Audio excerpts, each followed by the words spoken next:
In the deepest hours of night, when even observatories grow quiet and astronomers speak in whispers, there exists a special kind of darkness, not empty, but expectant. It was in such darkness that our story begins, not with a shout, but with the faintest shimmer against the black canvas of space. A telescope in Hawaii, its digital eye tirelessly scanning predetermined coordinates, captured something unusual, a point of light where charts suggested nothing should be.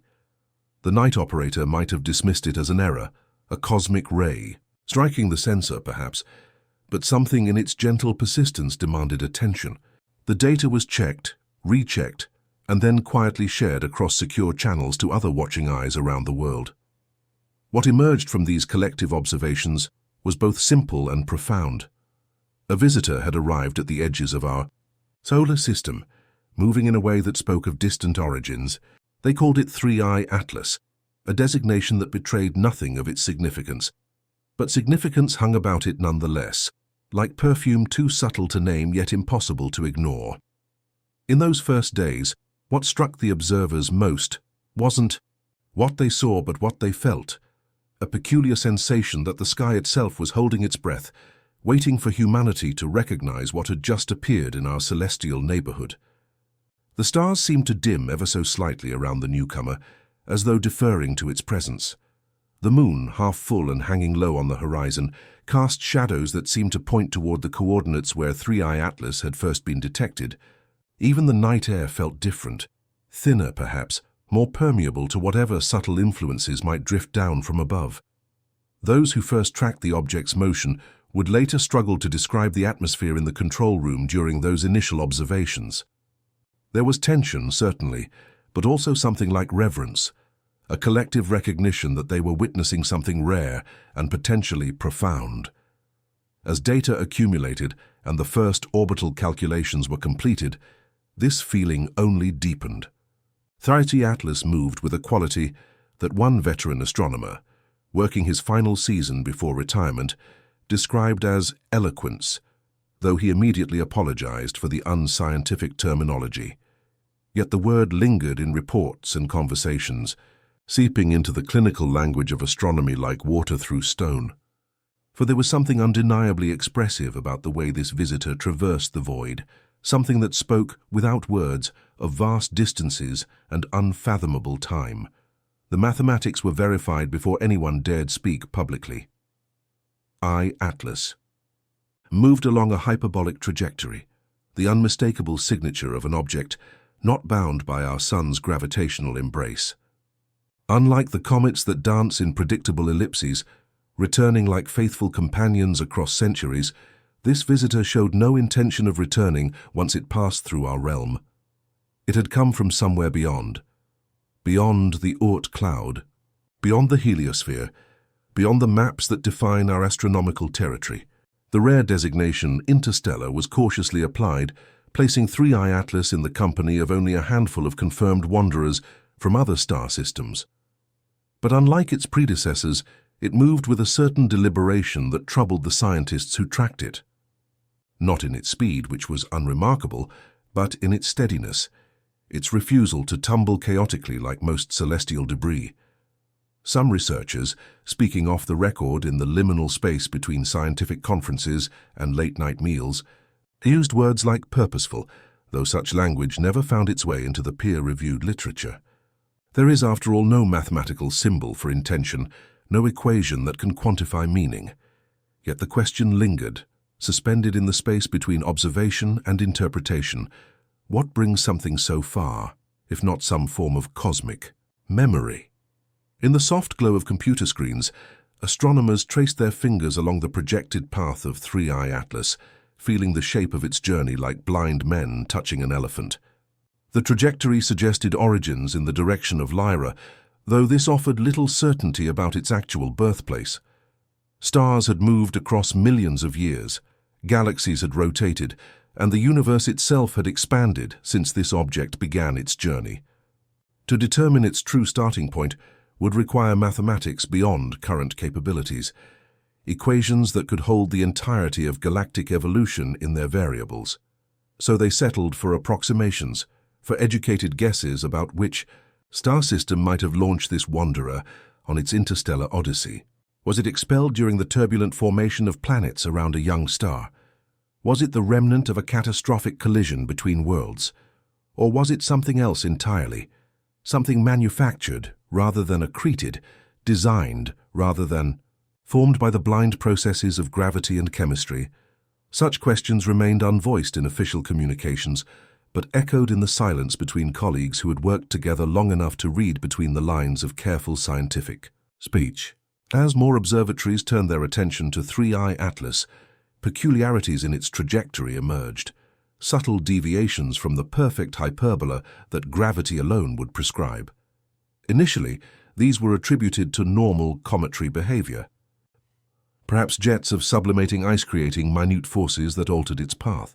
But 3I Atlas showed none of the typical outgassing that would explain such movement.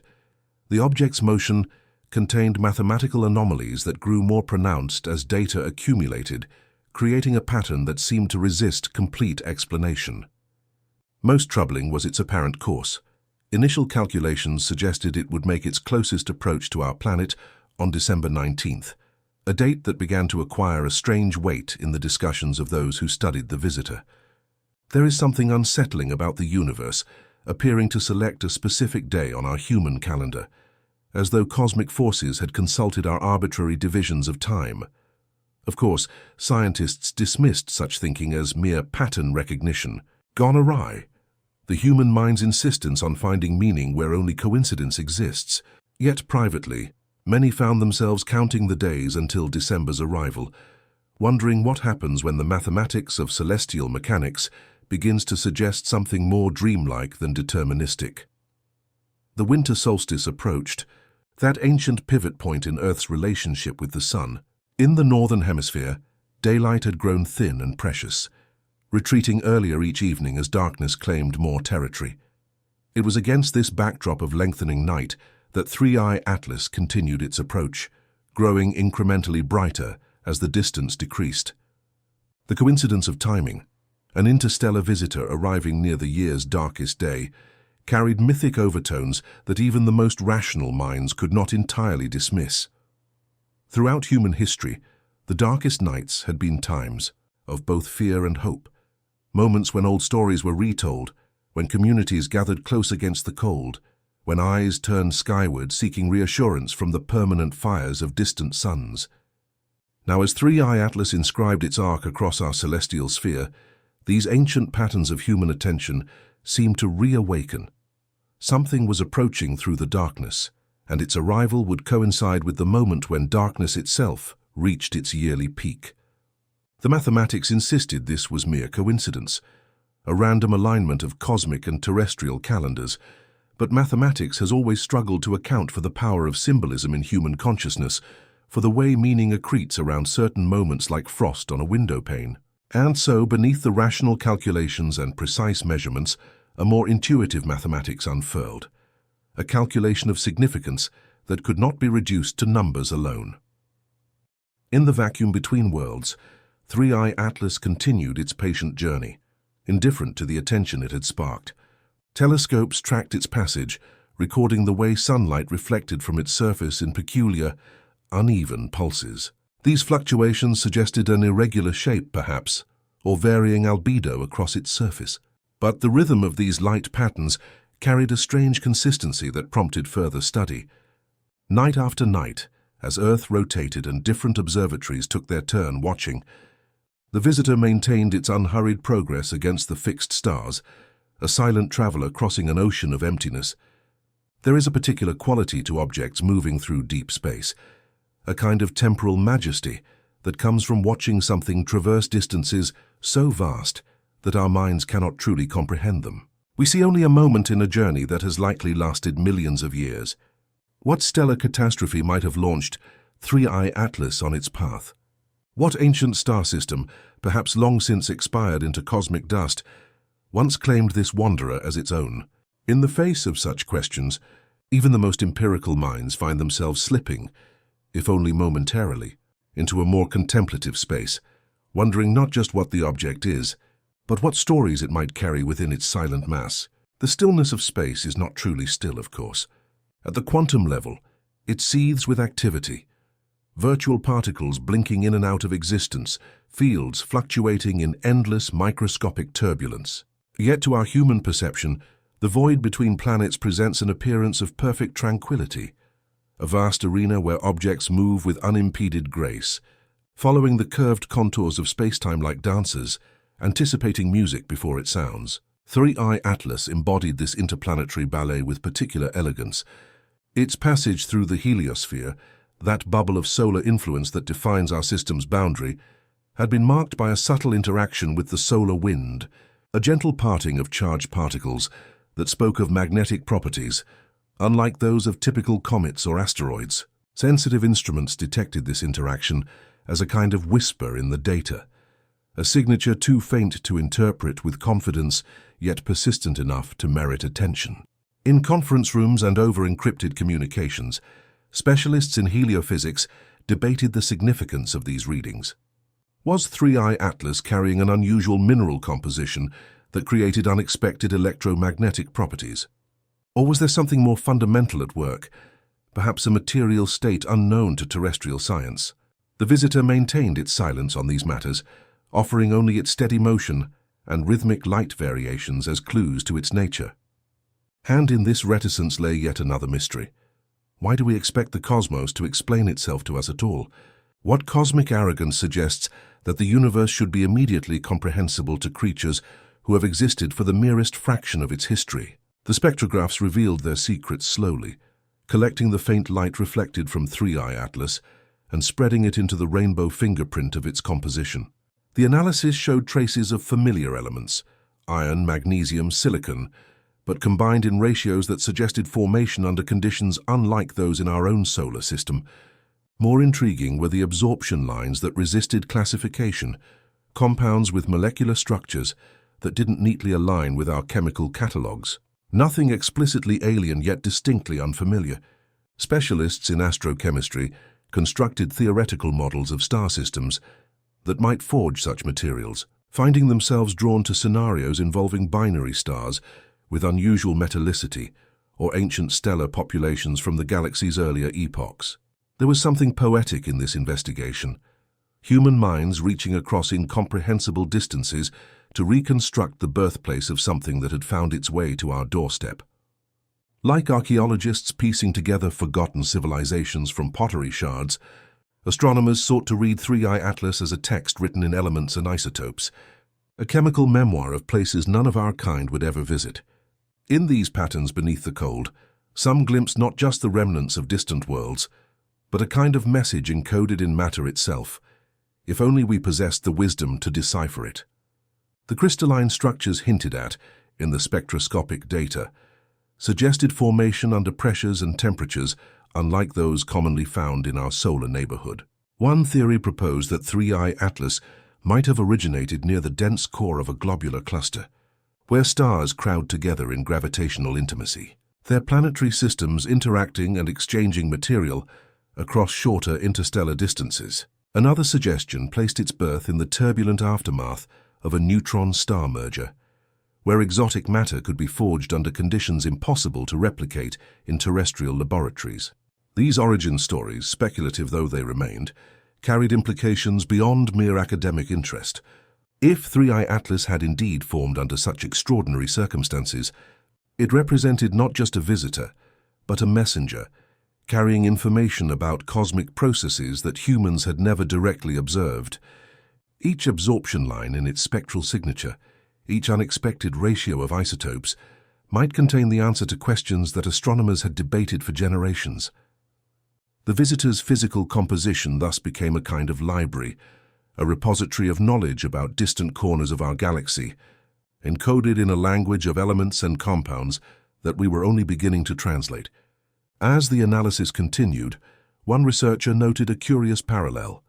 Just as ancient voyagers carried the customs and materials of their homelands to new shores, 3I Atlas carried the chemical signatures of its birthplace across the interstellar deep. The comparison was metaphorical, of course, yet it captured something essential about the object's significance, its role as carrier of information. as bridge between cosmic realms normally separated by untraversable distance. As autumn deepened toward winter, in Earth's northern hemisphere, the trajectory of 3I Atlas underwent a subtle but unmistakable refinement. The visitor's path, once projected to merely graze the outer reaches of Earth's sphere of influence, now appeared to be aligning more precisely with our planet's orbit. Not on a collision course, the mathematics were clear on this point, but on a path that would bring it remarkably close, perhaps within the distance of the Moon. This recalculation prompted quiet conversations in the back rooms of observatories and space agencies worldwide.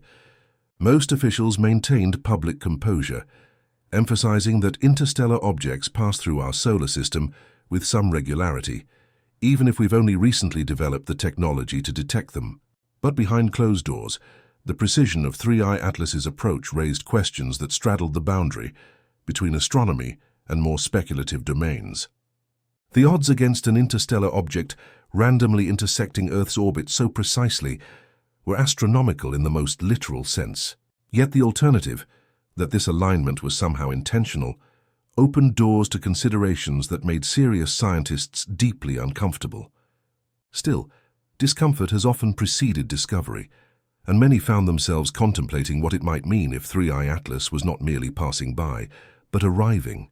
The autumn leaves fell in parks surrounding observatory campuses, creating a carpet of rust and gold beneath the feet of researchers who walked in small groups, speaking in low tones about the latest data. There is something about the season of decline that attunes human perception to subtle shifts, to the gentle movement from abundance toward austerity. Perhaps it was this autumnal sensitivity that allowed astronomers to notice the gradual change in 3I Atlas's approach vector, a change too slow to trigger automatic alerts in their tracking systems, yet significant when viewed across weeks of accumulated observations. The mathematics remained incontrovertible.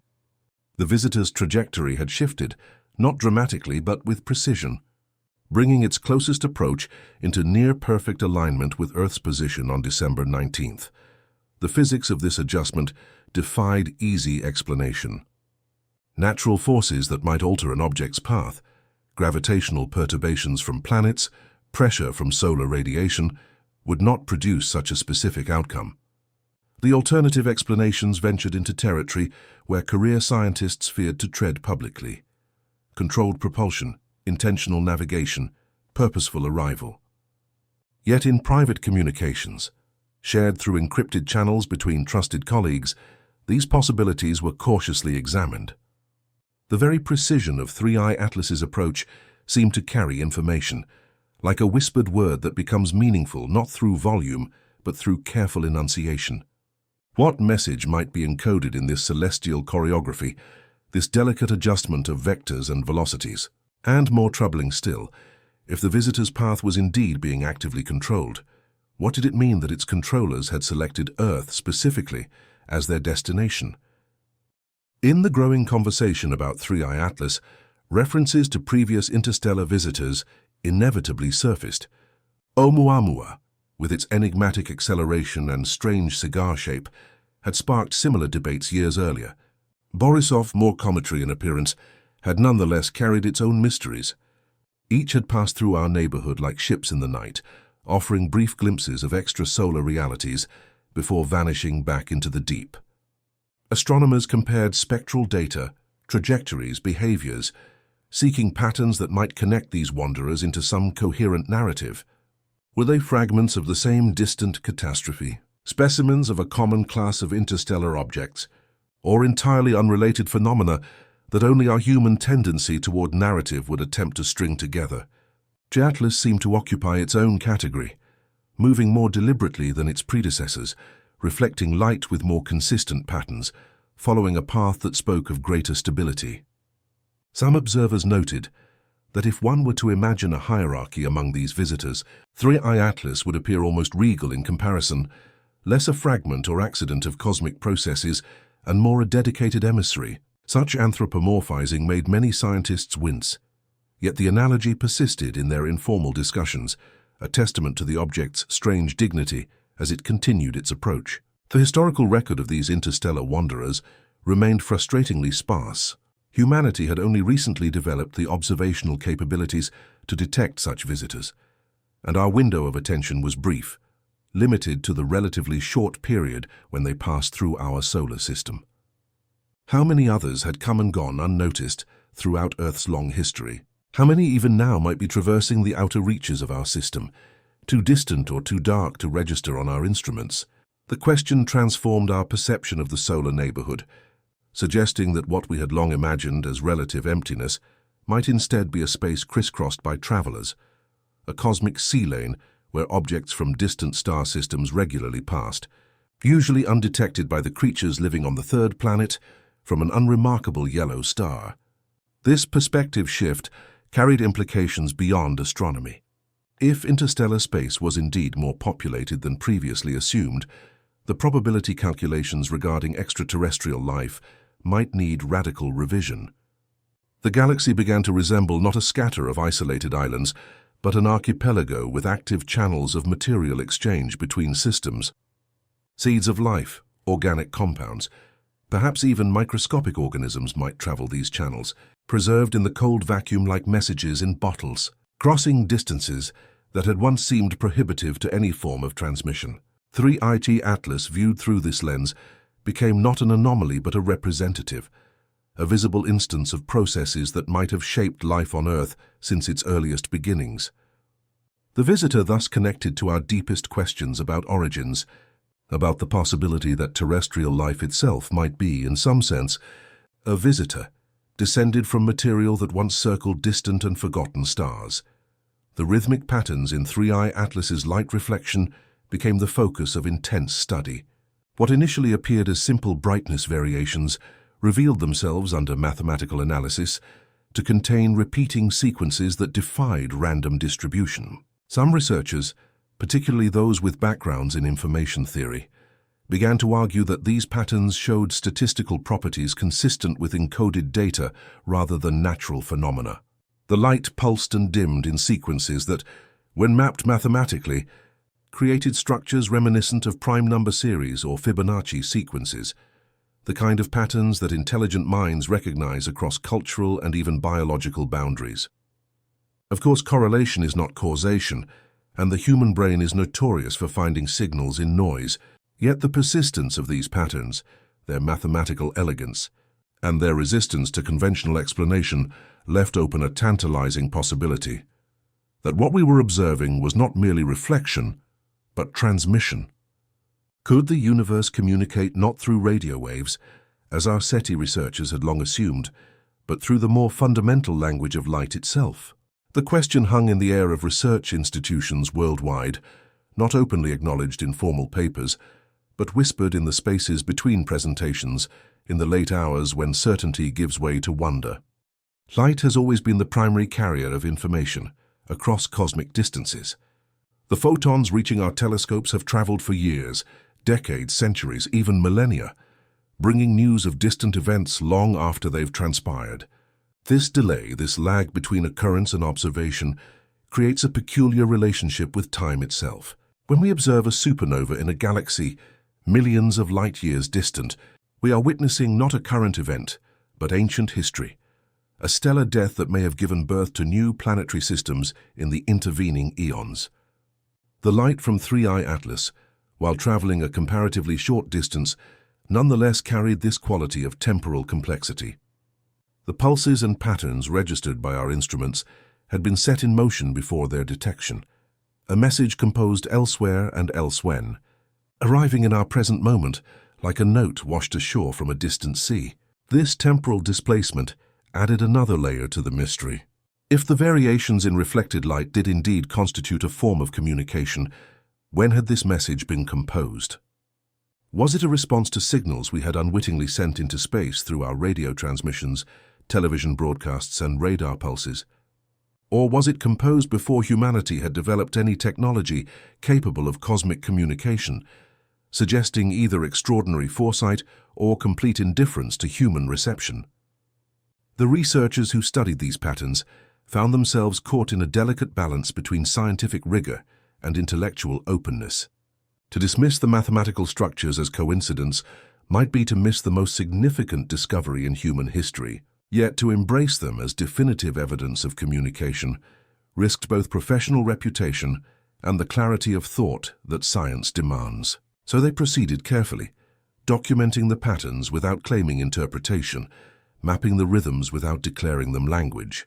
And in this methodical work, they perhaps demonstrated the very quality that makes science both powerful and limited, its ability to describe with precision what it cannot yet explain with confidence.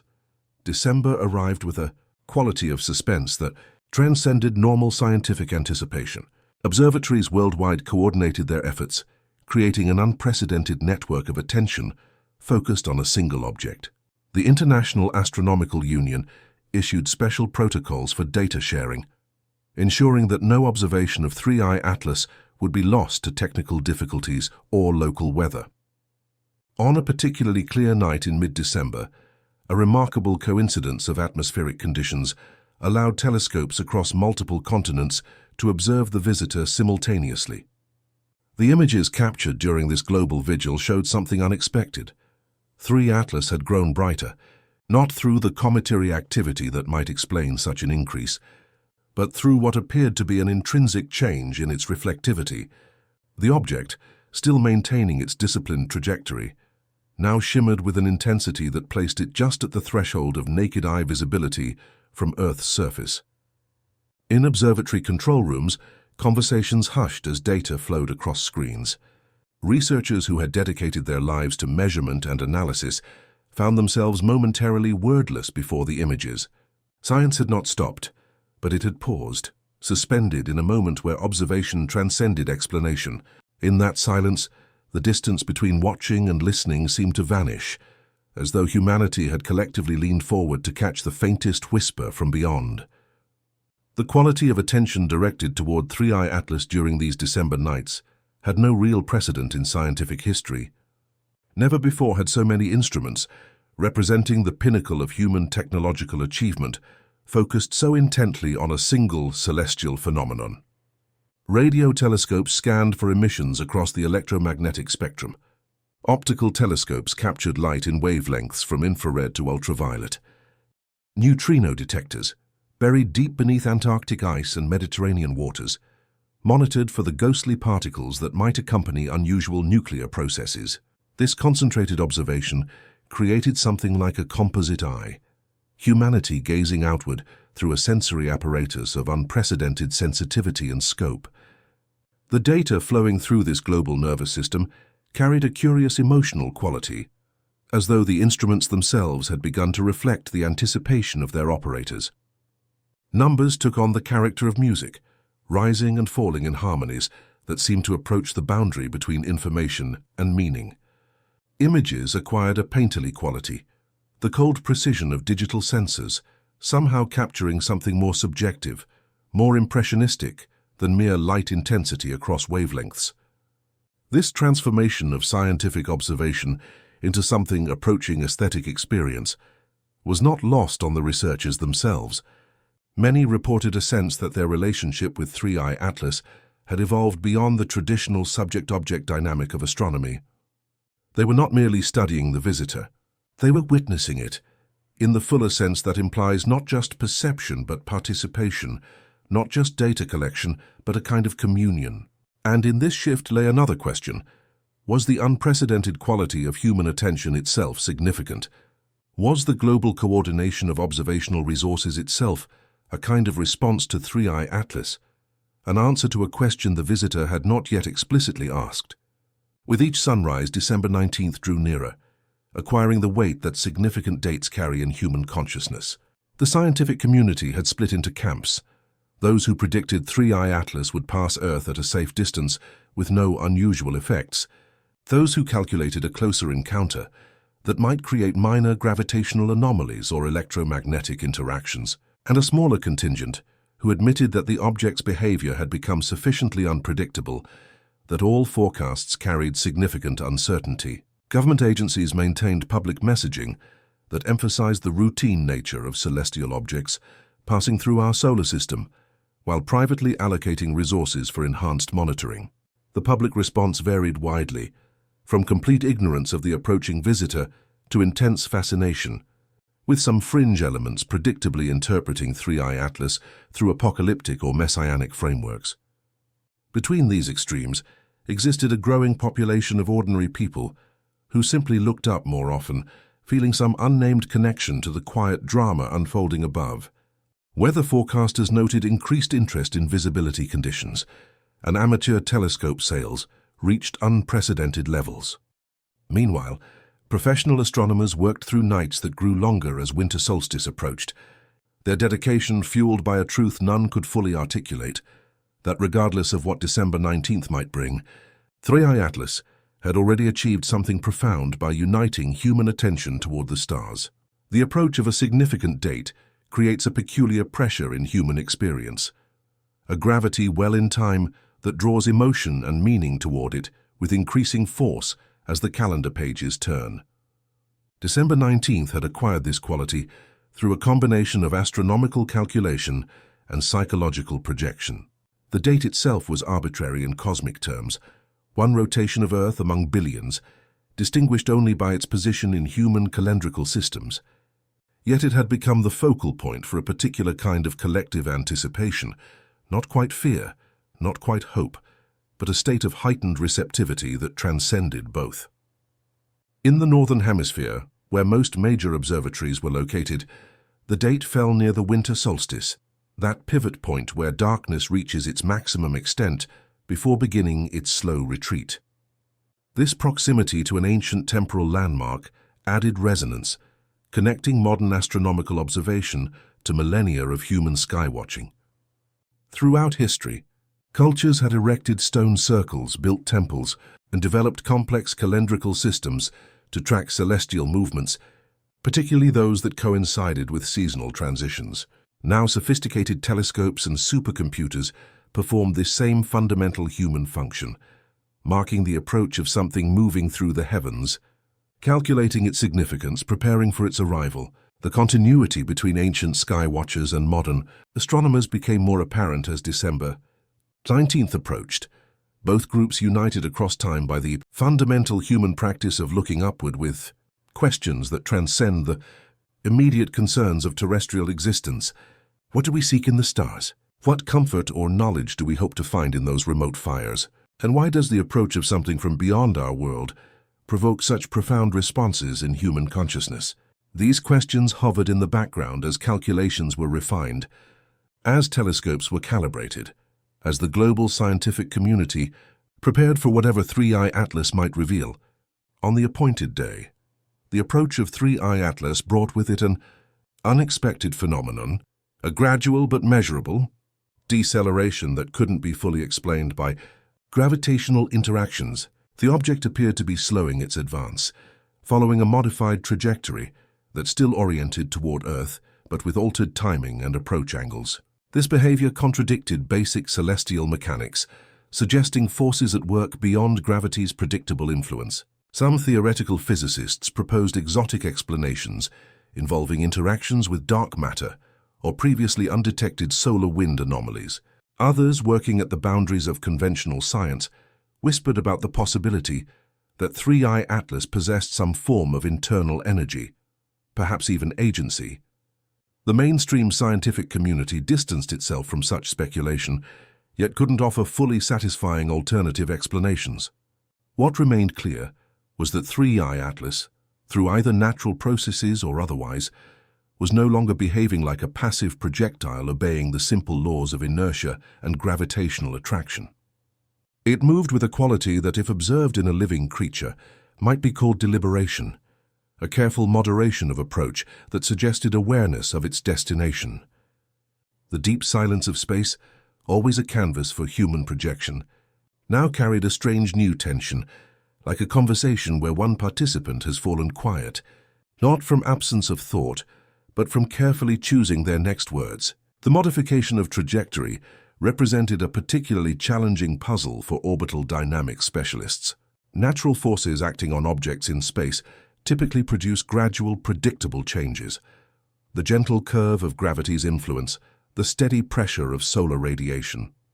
But 3i Atlas exhibited what one physicist described as punctuated adjustments, discrete changes in velocity and direction that occurred without visible propulsion or external influence.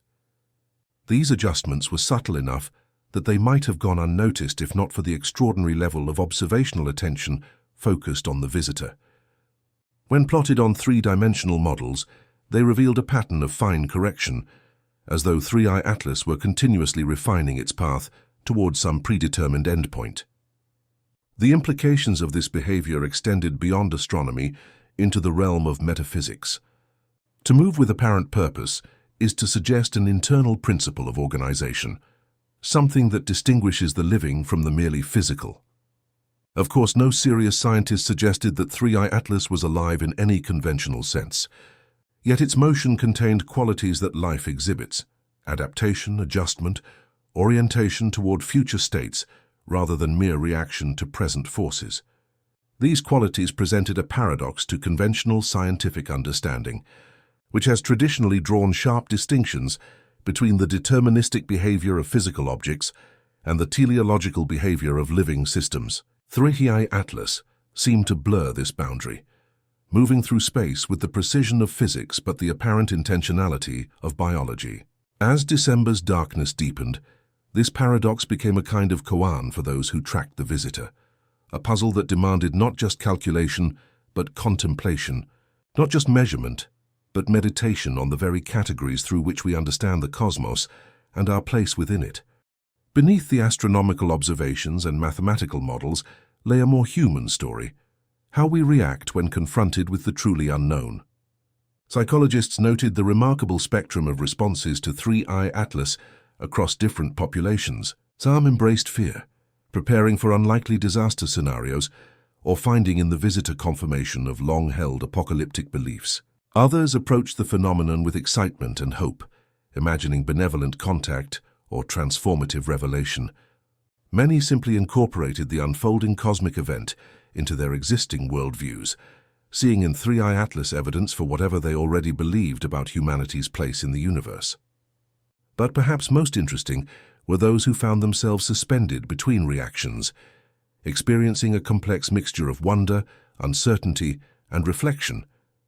These individuals, crossing demographic and cultural boundaries, often reported similar sentiments: a heightened awareness of Earth's fragility, a deeper consideration of cosmic timescales, a quiet reassessment of what matters in a universe vaster than human comprehension. 3i Atlas, whatever its physical nature, had become a mirror, reflecting not light but human consciousness, revealing our collective relationship with mystery itself. The psychology of cosmic encounter has always revealed more about humanity than about the cosmos. Throughout history, celestial phenomena have provided occasions for human self-reflection, moments when our gaze, directed outward toward the stars, somehow turns back upon itself, illuminating the interior landscape of consciousness. Comets, eclipses, meteor showers, aurorae, all have served this function, becoming screens upon which cultures project their fears, hopes, beliefs, and questions. 3i Atlas continued this ancient pattern while adding new dimensions to it. The visitor's interstellar origin, its unusual behavior, and the unprecedented technological attention focused upon it combined to create a particularly powerful psychological catalyst. People who had never previously considered astronomical matters found themselves drawn into contemplation of vast distances and deep time. Individuals normally occupied with immediate concerns suddenly engaged with questions of cosmic significance. Even those who remained unaware of the specific details often reported unusual dreams during this period: visions of falling stars, of journeys through darkness, of messages written in unfamiliar alphabets. This psychological ripple effect suggested that 3i Atlas had penetrated collective consciousness at levels deeper than rational awareness. Jung might have called it a manifestation of the collective unconscious, a physical embodiment of archetypal patterns that have shaped human relationship with the cosmos since our earliest beginnings. Whatever the explanation, the visitor's approach had awakened something slumbering within the human psyche, a capacity for wonder that our technological civilization had perhaps allowed to atrophy, a relationship with mystery that our preference for explanation had gradually displaced. In this awakening lay perhaps the most significant impact of 3i Atlas, regardless of what the object itself might prove to be. For in reacquainting humanity with cosmic questions, with the experience of facing the genuinely unknown, the visitor had already changed us before it reached its closest approach. In the archives of astronomy, where observations from centuries past are preserved with scholarly devotion, a remarkable discovery emerged as December approached. A researcher specializing in historical astronomical records found references in papers from the early 1700s describing an unnatural star that moved with stately progress across the night sky. The positional data, though recorded with instruments primitive by modern standards, suggested a trajectory strikingly similar to that of 3I Atlas. Further, investigation uncovered even older accounts, medieval chronicles mentioning a pilgrim light visible for several nights, around the winter solstice, moving against the fixed stars. The dates, when converted to the modern calendar and projected across a 1,000-year orbit, aligned with uncomfortable precision to our current visitor's appearance. Statistical analysis suggested the probability of coincidence was vanishingly small. If these records indeed referenced the same object now designated 3I Atlas, it implied not a random interstellar wanderer, but something moving in a vast, deliberately shaped orbit that returned it to Earth's vicinity with astronomical precision. The implications were dizzying. What natural force could maintain such an orbit across millennia? What artificial purpose might be served by such persistent observation? And perhaps most troubling, what had 3I Atlas witnessed across its recurring visits, as human civilization rose from scattered agrarian settlements to our current technological state?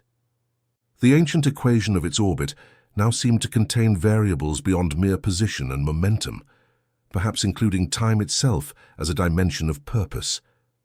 The historical records, fragmentary though they were, painted a fascinating picture of human responses to previous visitations.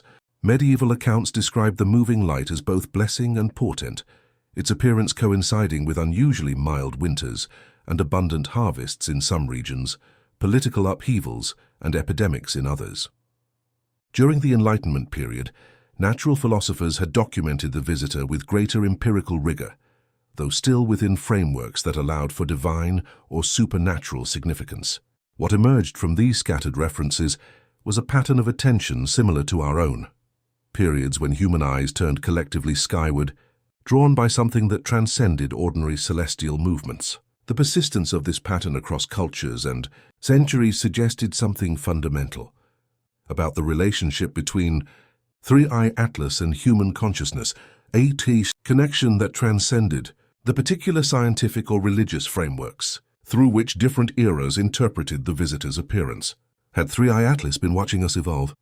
Had it recorded our slow emergence from superstition into science, from isolated cultures into global civilization, from terrestrial limitation into spacefaring potential? The thought carried both comfort and disquiet. Comfort in the sense of continuity, of being part of a story longer and larger than our immediate moment. Disquiet in the implications of being observed across such vast stretches of time, of being perhaps studied by intelligences operating on temporal scales beyond our comprehension.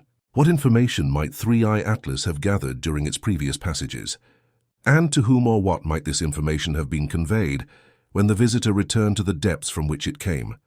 Such questions led inevitably towards speculation that mainstream science hesitated to embrace, yet they lingered nonetheless, like shadows at the edges of more conventional research.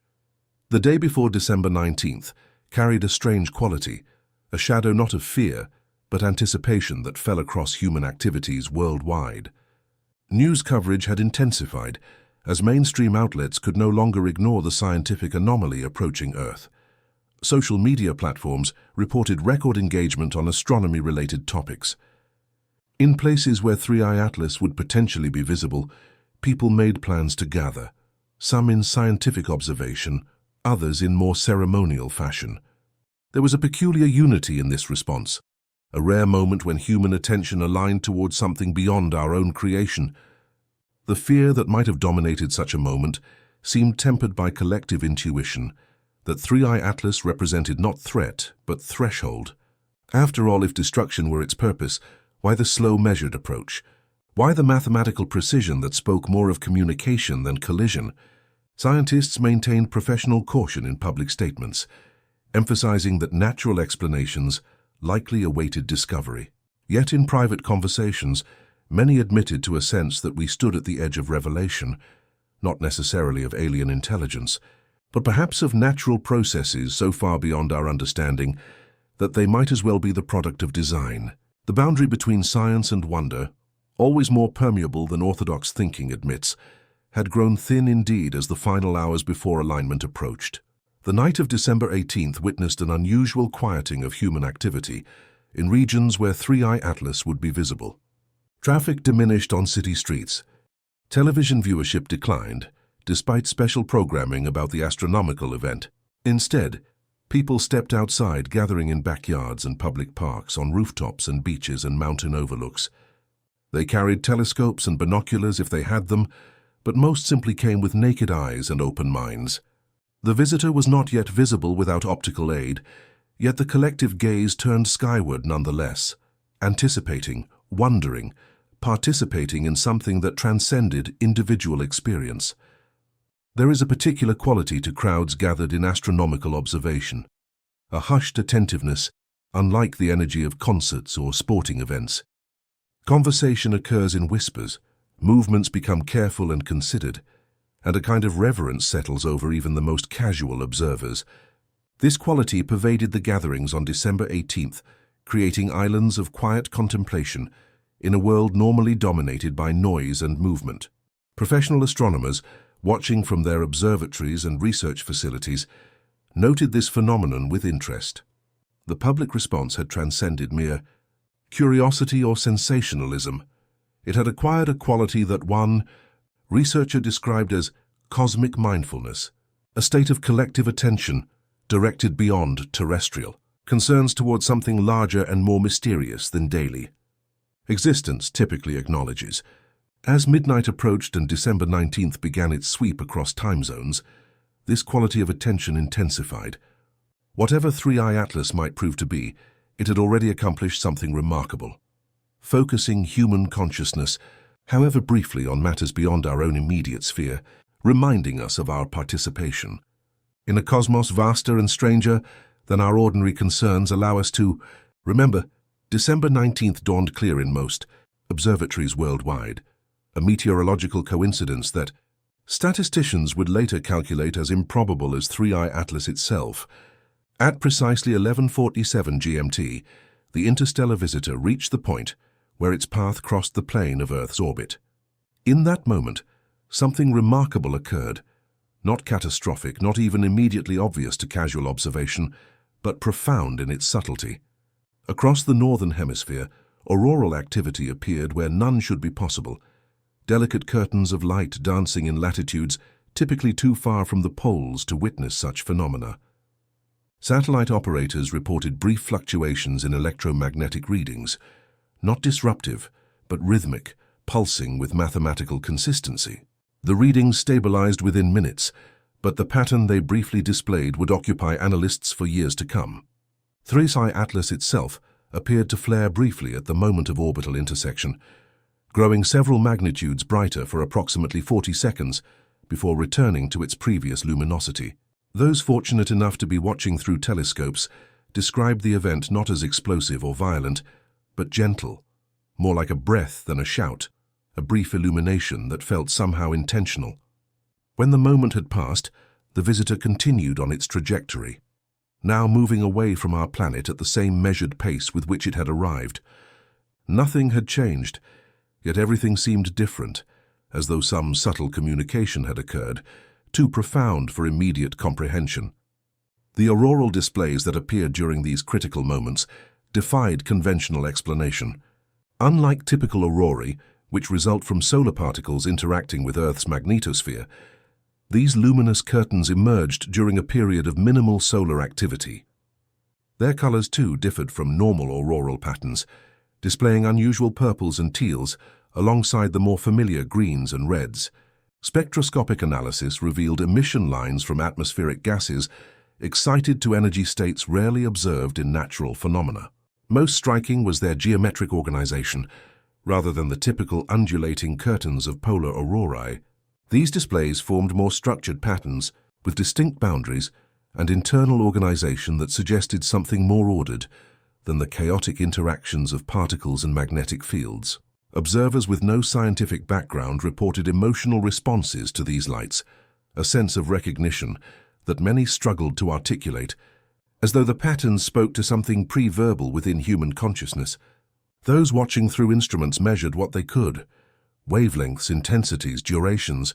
Those watching with naked eyes felt what they could: wonder, recognition, a peculiar sense of being addressed rather than merely witnessing. Between these modes of perception lay the full experience of December 19th, a phenomenon that engaged both empirical measurement and subjective consciousness, both the calculating mind and the feeling heart. This integration of experiential modes represented another unusual aspect of the three-eye atlas encounter. Typically, scientific observation and emotional response occupy separate domains, with the former valued above the latter in serious investigation. Yet the events of December 19th seemed designed to engage both simultaneously, offering data for analysis while evoking responses that transcended analytical frameworks. It was as though the visitor had composed a message that required both logic and intuition to decipher, both mathematics and aesthetics to comprehend. When the data from December 19th was collected and analyzed, a pattern emerged that transcended coincidence. The electromagnetic pulses, the auroral formations, and three-eye atlas's own light fluctuations, when mapped mathematically, formed a geometric structure of extraordinary elegance, a spiral that perfectly embodied the golden ratio. Expanding according to the Fibonacci sequence, this pattern, recurring throughout nature from the arrangement of seeds in a sunflower to the shape of galaxies, now appeared in the electromagnetic signature of an interstellar encounter. Scientists specializing in information theory suggested that such a structure was the ideal carrier for complex data, a kind of cosmic mathematics that might be recognizable to any intelligence capable of observation. Others noted the pattern's resemblance to ancient symbols found across human cultures, from Celtic spirals to astronomical notations in Mayan codices. Had Three-Eye Atlas delivered a message encoded not in language, but in universal proportion? The universe had always spoken through mathematics, in the orbital periods of planets, in the relationship between energy and matter, in the very constants that define physical reality.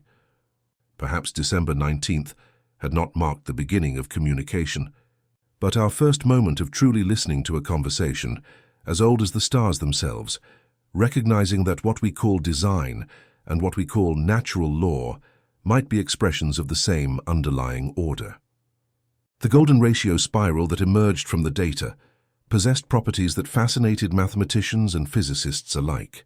Unlike artificial mathematical constructs, this spiral appeared to integrate multiple physical phenomena into a single coherent structure, linking electromagnetic fluctuations, gravitational microperturbations, and optical emissions through relationships that suggested deeper connections between forces typically treated as distinct.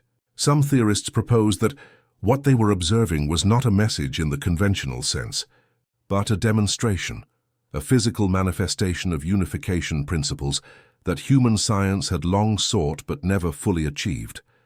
Others suggested that the pattern represented something more fundamental, perhaps a glimpse of the mathematical structures that underlie reality itself, normally hidden beneath the appearance of separate phenomena. The spiral contained embedded recursions, patterns within patterns that maintained the same mathematical relationships across scales, creating a fractal structure of potentially infinite depth. The more closely analysts examined the data, the more structural complexity they discovered, as though the information density increased rather than diminished with scrutiny. This quality suggested something beyond conventional communication, less a discrete message than a mathematical object of inexhaustible depth, a kind of cosmic koan expressed in the language of proportion and relation rather than words or symbols. The most profound aspect of this discovery lay not in its complexity but in its accessibility. The golden ratio, the Fibonacci sequence, the logarithmic spiral. These were mathematical concepts that even school children could grasp. that artists and architects had employed for millennia, that appeared throughout the natural world, from seashells to storm systems. If 3i Atlas had indeed transmitted something meaningful, it had done so in a mathematical language already familiar to humanity, already integrated into our understanding of natural beauty and order. This suggested either extraordinary insight into human cognition, or perhaps more significantly, the possibility that these mathematical relationships represented something truly universal, a common language not invented but discovered, shared not just across cultures but potentially across species, planets and star systems throughout the cosmos. The sunrise of December 20th illuminated a world physically unchanged yet perceptually transformed.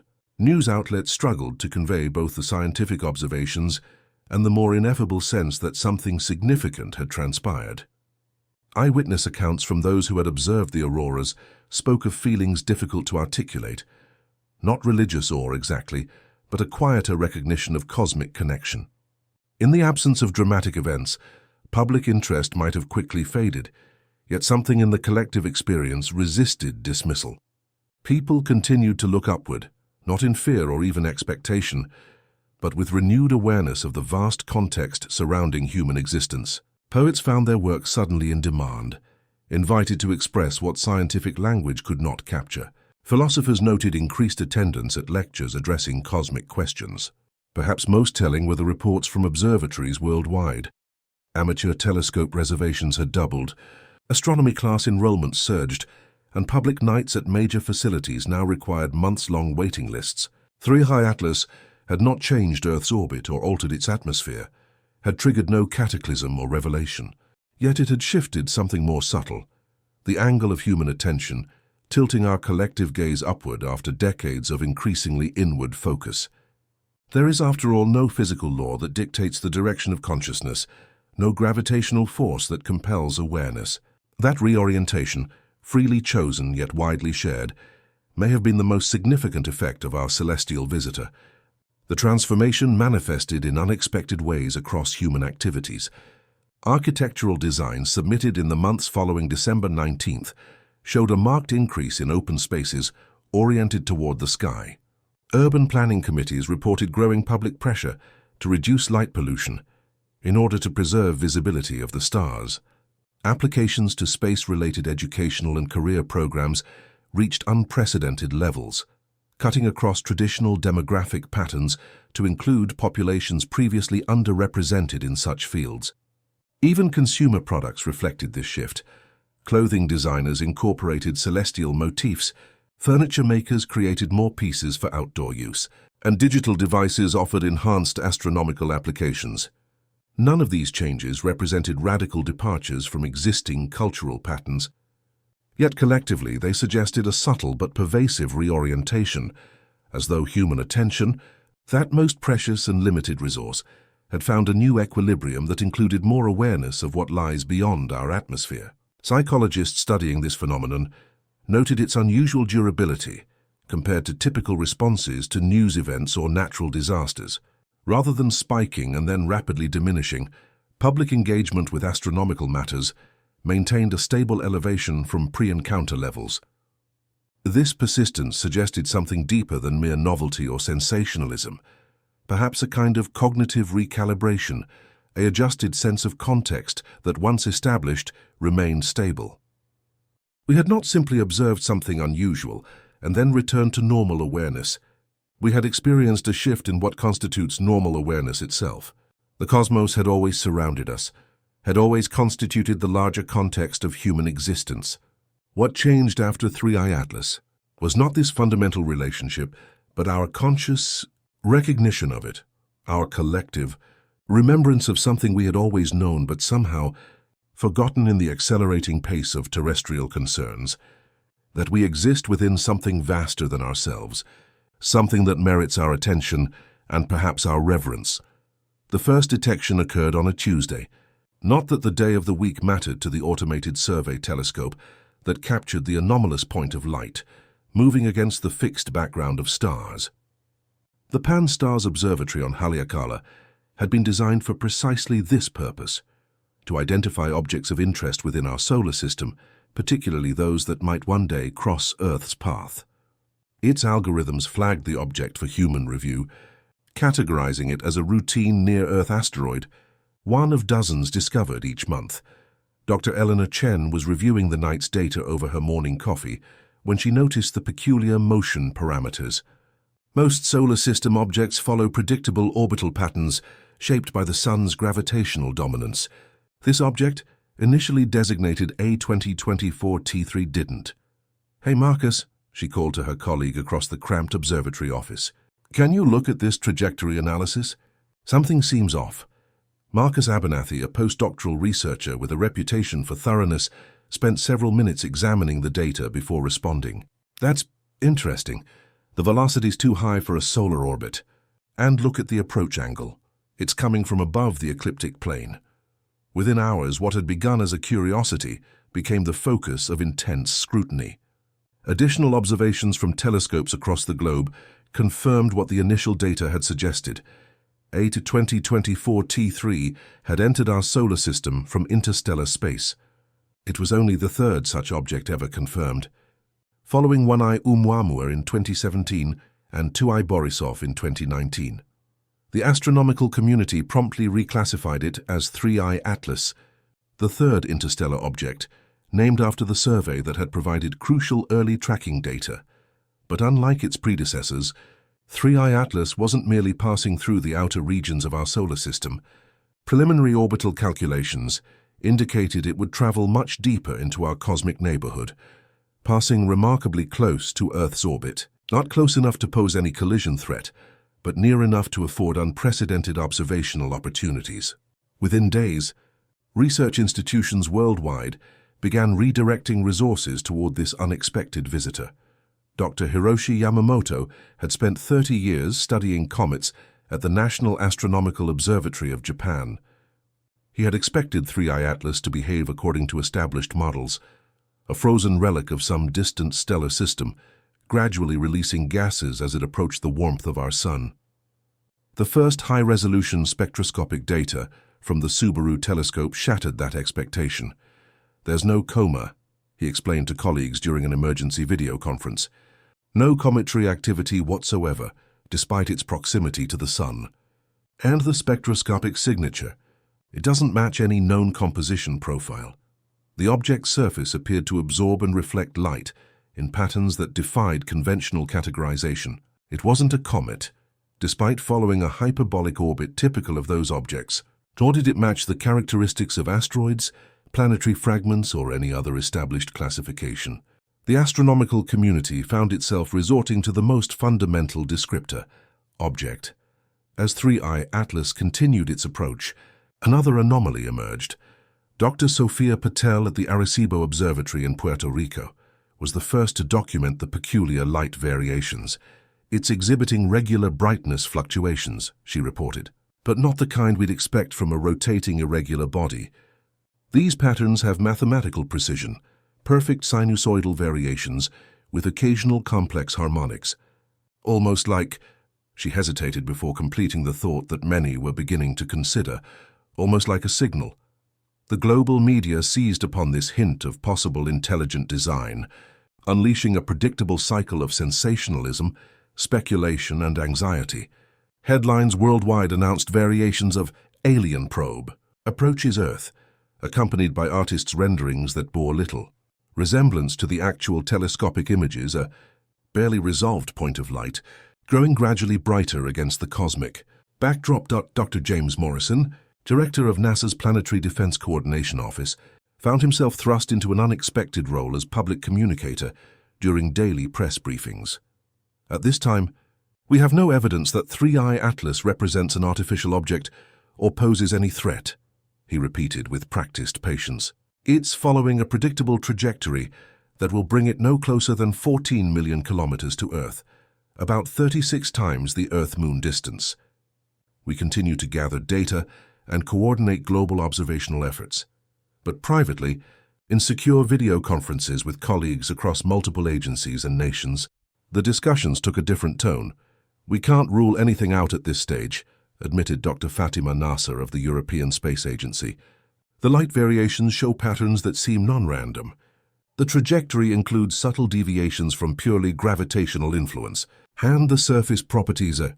She shook her head. We simply don't have a natural explanation that fits all the observed characteristics. The discussion turned to contingency planning, not out of alarm but from scientific diligence. If, and everyone emphasized the speculative nature of the hypothesis, 3I Atlas represented something beyond a natural phenomenon. How should humanity respond? What protocols existed for potential first contact scenarios? What cultural, political, and security considerations might arise? No consensus emerged beyond the need for continued observation, data sharing, and measured public communication. The object itself continued its silent approach, indifferent to human deliberations, moving with mathematical precision along its calculated path. In university classrooms, public observatories, and online forums, 3I Atlas became the focal point of a different kind of discourse, one that transcended scientific analysis to explore fundamental questions of perspective and meaning. Professor Elizabeth Wangari, addressing her philosophy of science class at the University of Nairobi, placed the event in historical context. Throughout human history, celestial phenomena have challenged our understanding and expanded our conception of possibility. From comets interpreted as omens in ancient civilizations to the discovery of Neptune through mathematical prediction rather than direct observation, astronomical anomalies have repeatedly transformed not just what we know, but how we know it. She displayed a simple image of 3I Atlas, a bright point against the black background of space. What makes this object significant isn't just its interstellar origin, but how it resists our attempts at categorization.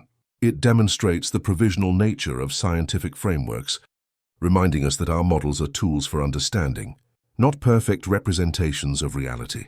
Across the world, amateur astronomers gathered in backyards and rural fields, setting up telescopes to glimpse the distant visitor themselves.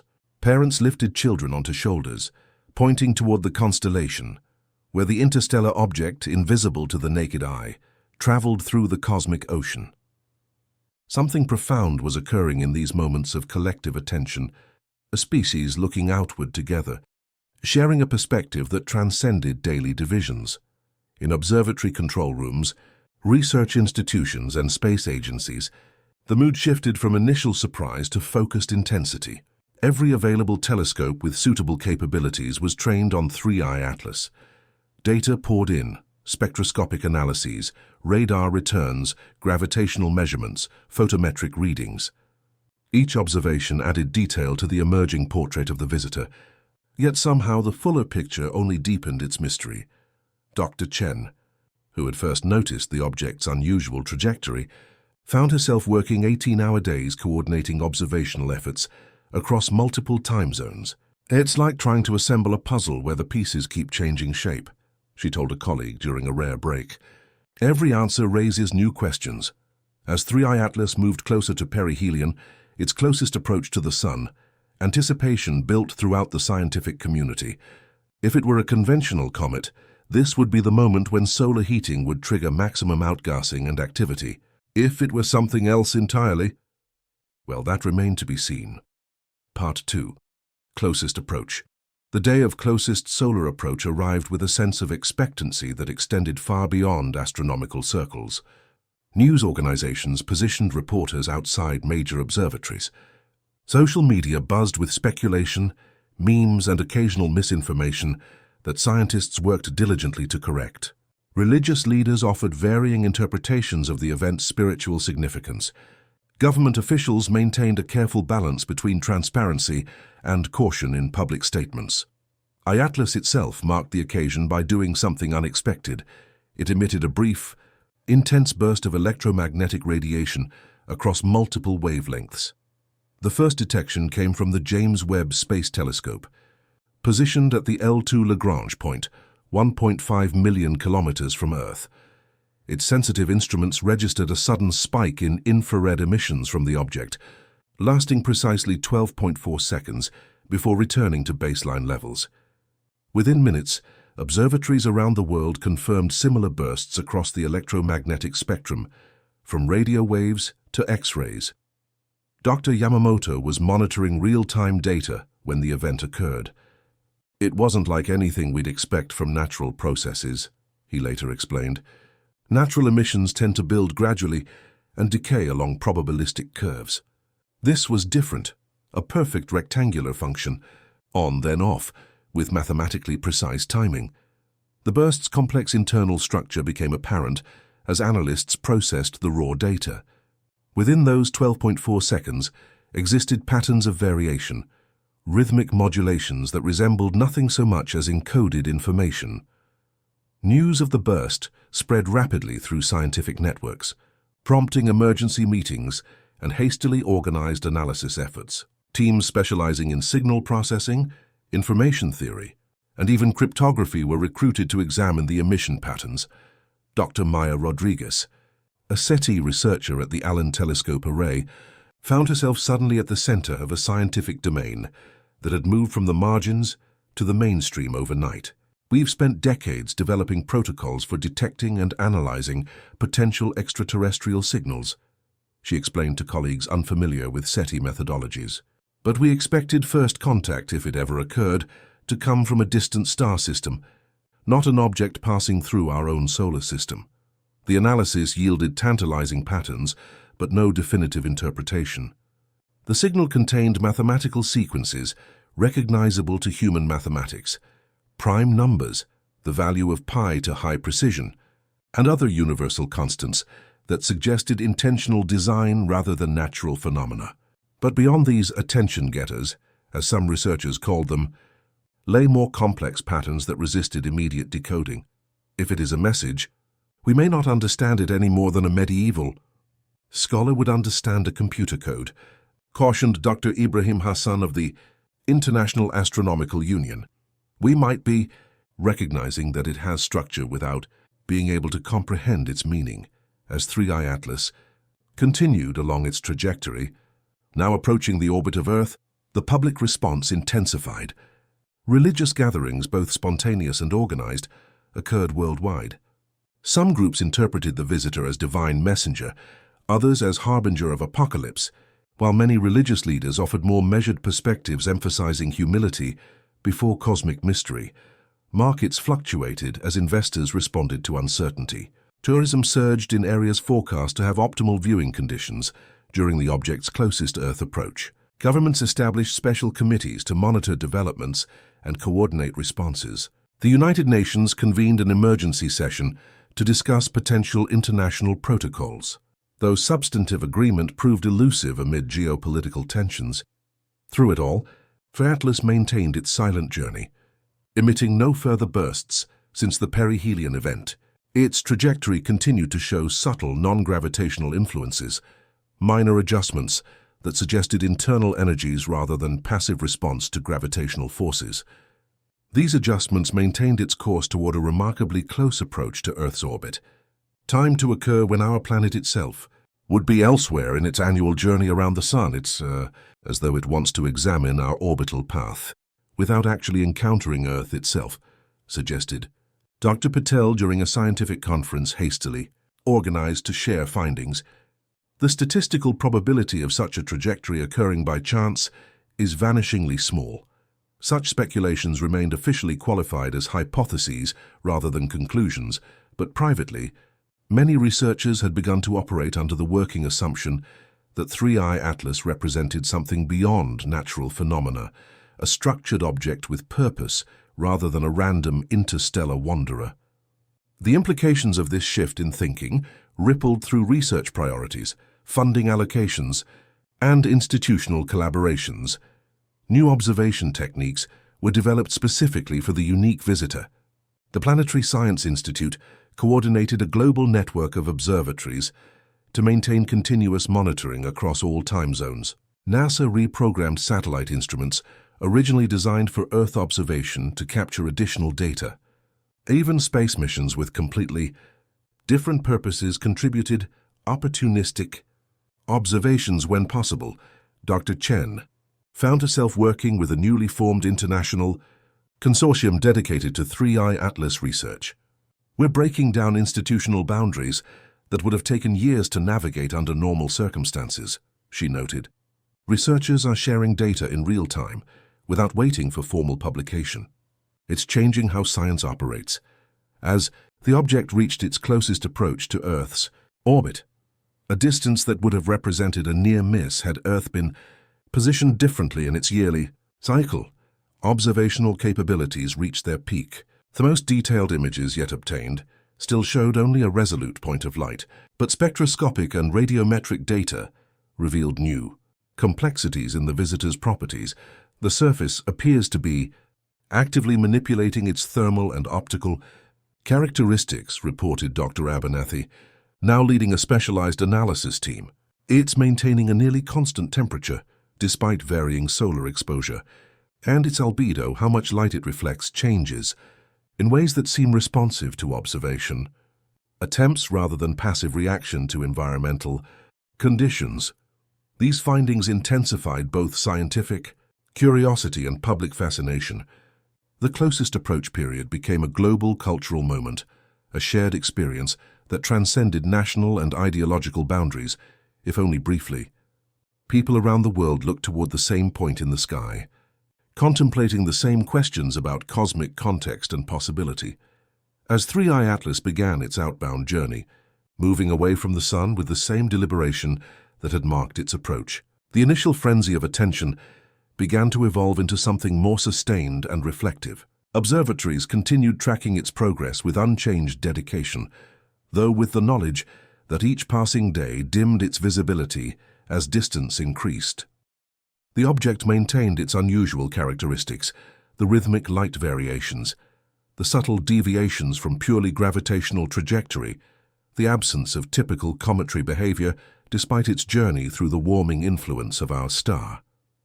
It left no debris in its wake, scattered no fragments that might be collected for analysis, offered no physical sample of its composition beyond the light it reflected toward our instruments. Like a dream upon waking, poet Alejandra Mendez wrote. In a widely shared reflection, it provides no tangible evidence of its passage save the data recorded by our machines and the memories carried in human consciousness. Astronomers calculated that 3I Atlas would remain detectable for approximately 18 more months before passing beyond the reach of even our most sensitive instruments.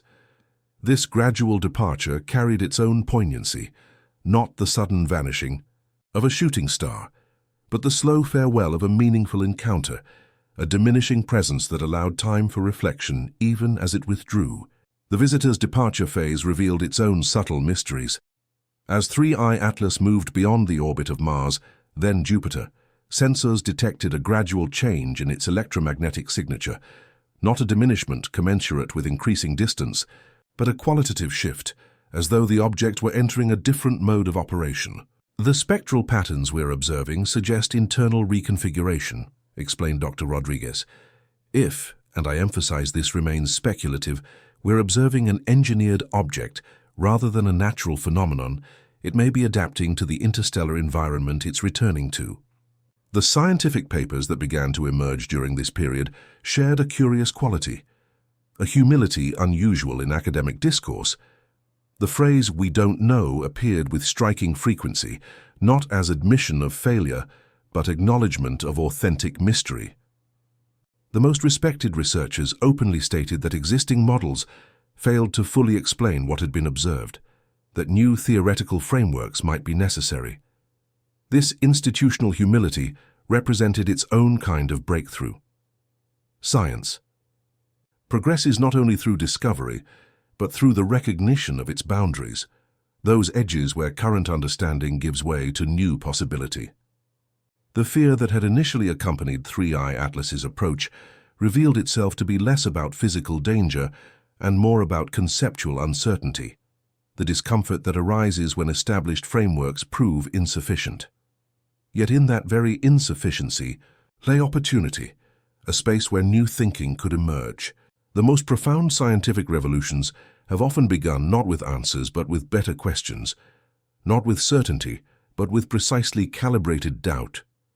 Perhaps 3I Atlas had offered not information but perspective, a cosmic reminder that the universe remains larger than our current capacity to comprehend it, not as discouragement but invitation. The research community's response to 3i Atlas marked a subtle but significant shift in scientific culture itself. Interdisciplinary collaboration intensified, with astronomers working alongside physicists, mathematicians, information theorists, and even anthropologists and psychologists to develop more holistic approaches to understanding the phenomenon. Traditional boundaries between specialties became more permeable, as researchers recognized that conventional divisions of knowledge might themselves represent limitations to comprehension. Perhaps most notably, scientific discussions began to include more explicit acknowledgement of the subjective dimensions of observation, the ways in which human consciousness shapes what we perceive and how we interpret it. Dr. Wangari, whose philosophical perspective had been largely peripheral to mainstream scientific discourse before the 3i Atlas event, found herself invited to contribute to major research conferences. "What we're witnessing," she observed, "is a maturation of scientific practice, a recognition that the ideal of pure objectivity, while valuable as an aspiration, never fully captures the reality of how human minds engage with the cosmos. We observe through instruments of our own design," she continued, "analyze through conceptual frameworks of our own creation, and interpret through cognitive structures shaped by evolution on a particular planet around a particular star. This embedded perspective doesn't invalidate scientific knowledge, but it does contextualize it, placing human understanding within the larger systems it attempts to comprehend, rather than somehow outside or above them." In embracing this more humble positioning, the scientific community demonstrated not weakness, but wisdom, the recognition that the greatest intellectual strength lies not in certainty, but in the balance between confidence in what we know and openness to what we don't, between the application of established methods and the development of new ones when mystery demands them. As telescopes tracked 3i Atlas's receding form, they recorded one final peculiarity: a subtle but measurable gravitational effect on Kuiper belt objects near its exit path, an influence greater than the visitor's apparent mass should generate. This anomaly prompted renewed theoretical work on gravity itself, with some physicists proposing that what had been observed might represent not a violation of gravitational laws, but a more sophisticated implementation of them, perhaps even a controlled manipulation of space-time curvature that enabled efficient travel across interstellar distances. Such technologies had long existed in scientific speculation and science fiction, but 3i Atlas provided the first observational data that might support their actual development. Whether this represented evidence of advanced extraterrestrial engineering, or simply natural processes not yet understood, remained an open question. Another mystery left in the wake of the departing visitor, another invitation to expand understanding beyond current limitations. The most interesting discoveries, noted Dr. Hassan, are those that reconcile apparently contradictory observations. What 3i Atlas may ultimately teach us is not that our physical models are wrong, but that they are incomplete, special cases of more general principles that we have yet to formulate. Beyond scientific circles, 3i Atlas had catalyzed cultural transformations that continued to unfold long after its light faded from our skies. Artists across all media found inspiration in the encounter, creating works that explored the themes of cosmic connection, the limits of knowledge, and the philosophical implications of potential contact with intelligence beyond Earth. Composer Wei Lin's orchestral piece Visitor incorporated the mathematical patterns detected in the object's light variations, translating them into haunting melodic structures that seemed simultaneously alien and familiar. Novelist Chimamanda Okafor's perihelion explored the 3i Atlas encounter through the perspectives of 12 diverse characters around the world, each experiencing the event through their particular cultural and personal lenses. Visual artist Jorge Mendoza's installation, 14 million kilometers, used light and distance to create an experiential representation of humanity's brief intersection with the interstellar traveler. These artistic responses didn't merely document the 3i Atlas phenomenon. They extended it, creating new ways for people to process and integrate an experience that had challenged conventional frameworks. Art became a vital complement to science in making sense of the encounter, offering languages of metaphor and emotion where empirical description reached its limits. Religious communities, too, continued their engagement with the implications of Three-Eye Atlas long after its departure. Rather than undermining faith traditions, the encounter often prompted deeper theological reflection on humanity's place in creation and the possibilities of divine expression beyond Earth. The sacred texts of all major religions were written before humanity had any concept of the true scale and diversity of the universe, observed Rabbi David Goldstein. They contain eternal truths expressed through the cosmological understanding of their time. The challenge for modern believers isn't to defend outdated cosmologies, but to extend spiritual wisdom into our expanding awareness of cosmic reality.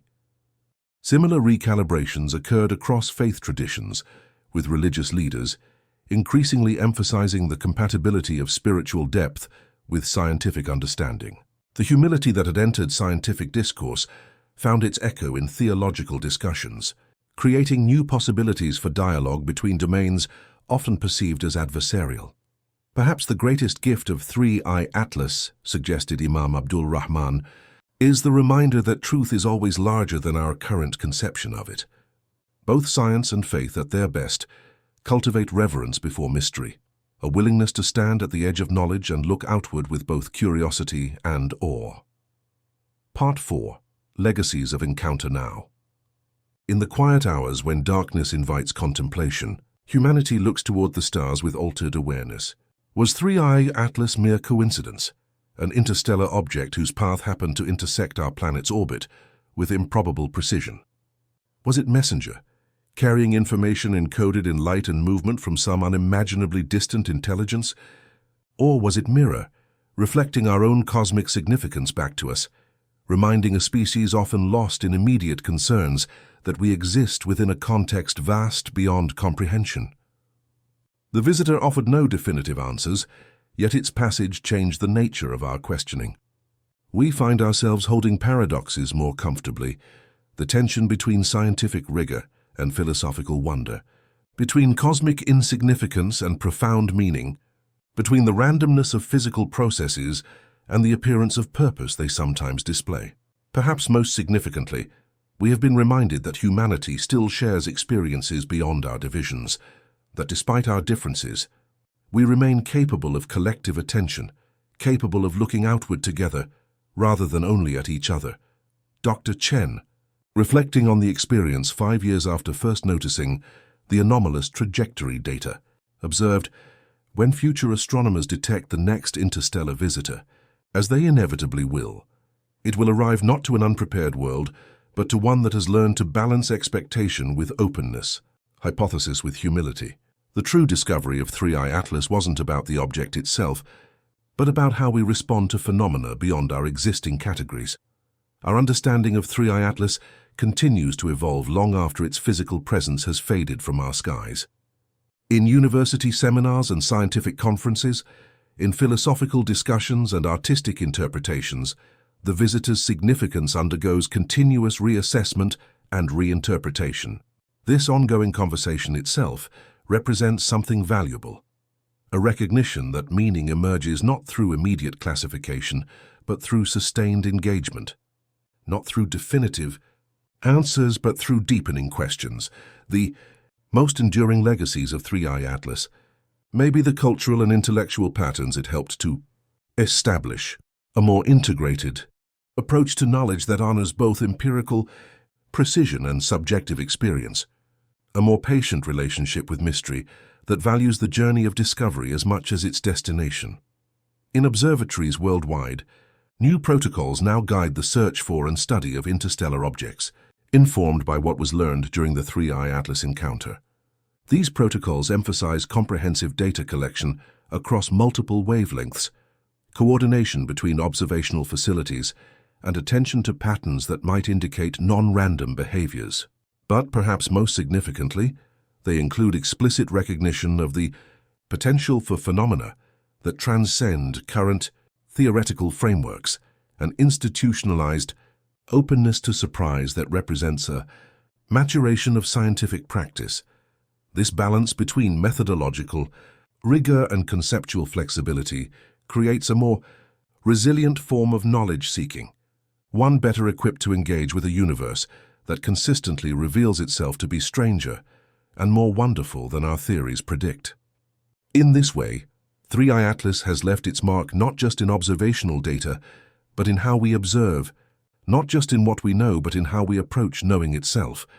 The educational impact of 3i Atlas extends from primary schools to advanced research institutions.